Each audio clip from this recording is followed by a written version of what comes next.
गिबियाव बयनिसिमबो रादाब नायगिरि आरो बुथुमगिरि बयनिसिमबो नैबे रंजालि बैसागु गोदान बोसोरनि बे फोरबोनि सानाव आं दिंखियाजुलि बिया बाथौ गौथुमनि जानानै लोगोसे नैबे अनसायफोर गामिनि जानानै बुहुमनि खना खनला थानाय गासैबो बर' सुबुं माहारिनो गोरबोनि खुलुमनाय सिबिनाय बावहरबाय। दिनै बैसाग दाननि गिबि खालार थामहिनबा गोथार बैसागो फोरबोनि सान।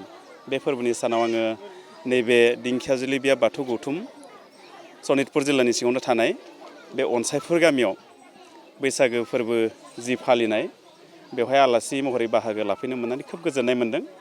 बिथांमोना खोब जोंगा मागायै जोबोद साबना हामनायै बे बैसागो फोरबोखौ फालिगासिनो दङ आरो बेवहायनो आंखौबो लेंहरनाय लेखा आङो दिंखियाजुलि बिया बाथौ गौथुमनि गाहाय नेहाथारि दैमालु दुंहाव नार्जारि जानानै बिथांमोननि गामियाव बाहागो लाफैनो मोननानै खोब गोजोननाय मोन्दों। बिथांमोना फुंनिफ्रायनो गोबां मेहेरगोनां माखासे हाबाफारिफोर लानानै जोंनि प्रग्रामखौ सोलिगासिनो दङ। बेनि सायाव नोंथाङा मा बुंगोन? नंगौ, बिथांमोना फुंनिफ्रायनो गोबां मेहेरगोनां माखासे हाबाफारिफोरखौ लानानै बे बैसागु फोरबोखौ फालिगासिनो दङ। दा खोब मोजां जादों बिथांमोननि जि फालिनाय फुंनिफ्रायनो फिरफिला बिरहोनायनिफ्राय लानानै बाथौ आर'जनिफ्राय लानानै बा गुबुन गुबुन गामिनि गुबुन गुबुन हालामनि आलासि बिथांमोनखौ लेंहरनानै जिबायदि बोसोन बिबुंथि होहोबाय, धोरोमनि बायदि आयदानि सायाव गियान लाबाय, बियो इयुननि थाखाय खोब मोनसे मोजां मेसेज आरो गुबुन गामि गुबुन हालामाव थानाय खना खनला थानाय बर' सुबुं माहारिया बिनिफ्राय नायनानै बिथांमोननिफ्राय गोबां सोलोंनो गोनां दङ। आरो जोंनि बर'नि जि दोरोङारि हारिमुफोर बियो बैसागो फोरबोजों खोब लोब्बा जानानै दङ नालाय, दा बे बैसागो फोरबो फालिनायजों लोगोसे जोंनि बर'नि गुबै आखल महर मुस्रिया नुजाथियो। दा बेखौ जोङो बुहुमनि खना खनला थानाय बर' माहारिनो बेबायदि मोनसे मोजां जोंगा मागा हाबाफारिनि गेजेरजों दिन्थिसारनो हायोब्ला जोंनि नंगुबैया बर'नि सोदोमस्रि हारिमुवा रैखाथि जागोन आरो इयुनसिमबो बियो मोजाङै मोजां इयुन जोलैफोरनिसिमबो बियो दैथायलांजाबाय थागोन आरोखि। जों बेवहाय नुनो मोनबावदों जे बिथांमोना गेदेरफोरखौ अननाय, गेदेरफोरखौ मान बावनाय, उन्दैफोरखौ अननाय बेबायदि हाबाफारिफोर लाफादेरदों। बेनि सायाव नोंथाङा मा बुङो? नंगौ, बेयो अदेबानि दिनैनिल' मोनसे हाबाफारि बिदि नङा। आजै आजौनि दिननिफ्रायनो जाय समनिफ्राय जारिमिना मोनहास'यै समनिफ्रायनो बर'फ्रा जिहेथु बैसागो फोरबोखौ फालिबोबाय थादों आरो बेजोंनो लोब्बा लाखिनानै उन्दैया गेदेरखौ खुलुमनाय, बिसिया फिसायखौ खुलुमनाय, बिमा बिफा बिहाव बिखुनजोखौ खुलुमनाय आरो गेदेरा उन्दैनो अननाय होनाय एबा बोर सारस्रिनाय बियो बैसागु फोरबोजों खोब लोब्बा गोनां।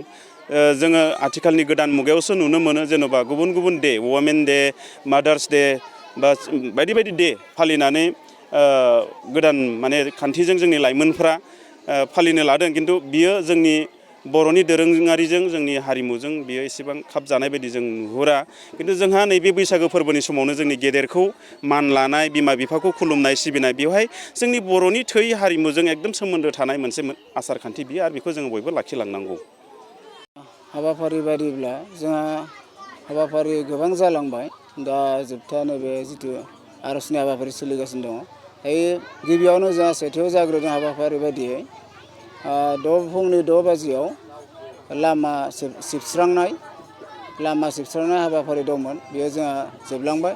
बे लामा सिबस्रांनायनि ओंथियानो जाबाय जोङो साब सिखोन मिथिंगाजों थानाय, न'खरजों थानाय सुबुंजों साब सिखोन लाखिनाय बेनि हाबाफारिखौ लादोंमोन।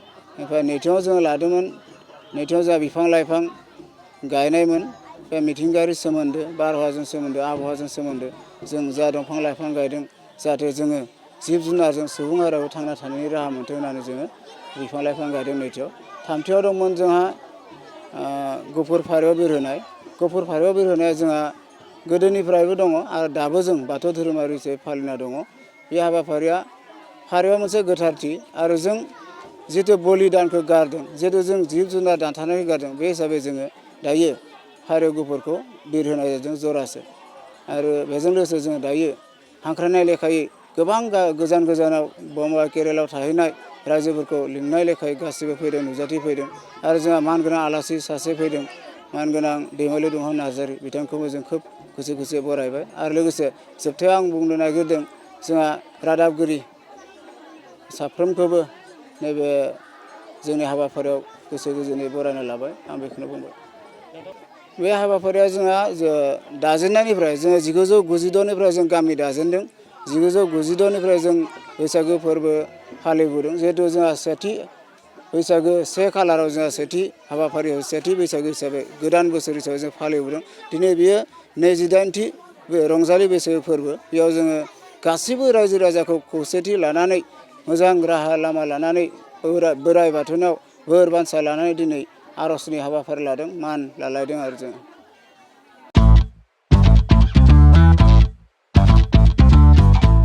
गोजोनथाव खौरां नोंथाङा नोंथांनि गला एबा अफिस फसंथानफोरखौ जोंख्लाब माख्लाब साजायनो गोसो गैया नामा नोंथांनि गलाफोरखौ बायदि रोखोमनि जोंख्लाब माख्लाब खालामनानै साजायनो थाखाय क'क्राझार नोगोरनि सिङाव थानाय गौरां भेलि हटेल साखाथियाव सानिक्य आर्ट एन्ड डिजाइन गलाया लानानै फैदों बायदि रोखोमनि आर्ट डिजाइन क'क्राझार नोगोरनि सिङाव थानाय गौरां भेलि हटेल साखाथियाव सानिक्य आर्ट एन्ड डिजाइन गलाया नोंथांमोननि थाखाय लानानै फैदों नोंथांनि गलाखौ जोंख्लाब माख्लाब खालामनो गोबां रोखोमनि आर्ट डिजाइन बेफोर आर्ट डिजाइनफोरनि गेजेराव दं 3D signboard 2D signboard acrylic trophy SAP panel name plates retro' reflective signboard neon साइनबोर्डफोरनि आर्ट डिजाइनफोरखौ नोंथाङा सानिक्य आर्ट एन्ड डिजाइन गलानिफ्राय मोनफुंनो हागोन बेनि अनगायैबो इनग्रेभिं सार्भिस आर्क्राइलिक लेटार काटिं MDF जालि काटिं लग' ग्राफिक्स डिजाइन आरो कास्टमाइज गिफ्ट आइटेम्सफोरखौ नोंथांमोननि गलानि थाखाय सानिक्य आर्ट एन्ड डिजाइन गलाया लानानै फैदों आर्ट डिजाइन